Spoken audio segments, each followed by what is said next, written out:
حفلة ام كلثوم؟ للاسف ما شفتهاش. اوكي. بس انا يعني قيل لي انها كانت بتحبني جدا وبتدعمني جدا، بس للاسف ما جاتش فرصه ما تقابلتوش ان انا اقابلها واشوفها. لكن طبعا قابلت الاستاذ عبد الوهاب ايوه اكتر طبعا. من مره كتير. لكن حبيبه قلبي ست الكل دي للاسف الشديد ما شفتهاش. واستاذ عبد الحليم؟ حبيبي عبد الحليم الله يرحمه برضه شفته مرتين. مرتين. ما غنيتش معاه في حفلات؟ ما غنتش، لا. هو في حفله من الحفلات، انا كان عندي حفله من الحفلات في احدى فنادق القاهره. ايوه. وجاء يحضرني ويسمعني. يا سلام. قبل الله. السفريه اللي حبيبي سافر فيها وتوفى الله يرحمه. والله. وجا سمعني وغنى معايا كده برضه يا قمر يا حبيب على قلبي. المسرح. وكان حافظها؟ والله انا بقيت اقول جمله واقول جمله جنبي. يا حبيبي. عارفه يا انغام، قعدنا على خشبه المسرح انا وهو، انا كده وهو قاعد كده قاعدين والفرقه ورانا. انا بستغرب ازاي ما توثقتش الحاجات دي. طبعا. ازاي ما حدش صور الكاميرا ما كانتش. انا مش عارف. انا مش عارف ازاي. طبعا. معاك حق. غنى معايا كده برضو يا قمر. يا حبيبي. حبيبي في الحفله دي.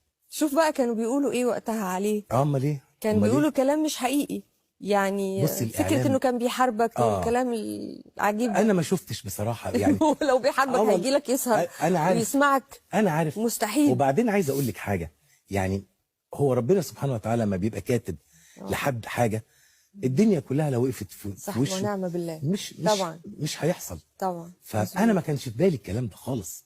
خالص. ولا ما كانش مؤثر فيك ولا كنت سامعه ولا عمري. انا حتى لما شفته وقابلته قلت له انت ما تعرفش انا بحبك قد ايه، انا بحترمك قد ايه.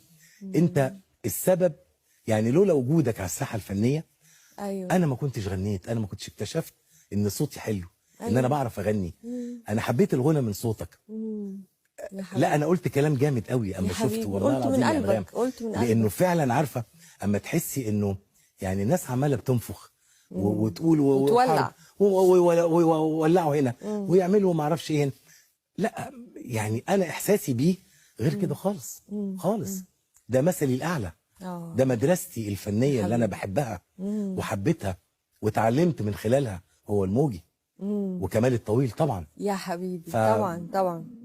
ما حسيتش بده خالص بصراحه. لا وما صدقتش ولا ابدا. اصدق. طب انا الحمد لله مستمر وموجود لحد ما شاء الله طبعا. يعني لو كان حد بيعرف يحارب حد صحيح. كانش هيستمر ده كله.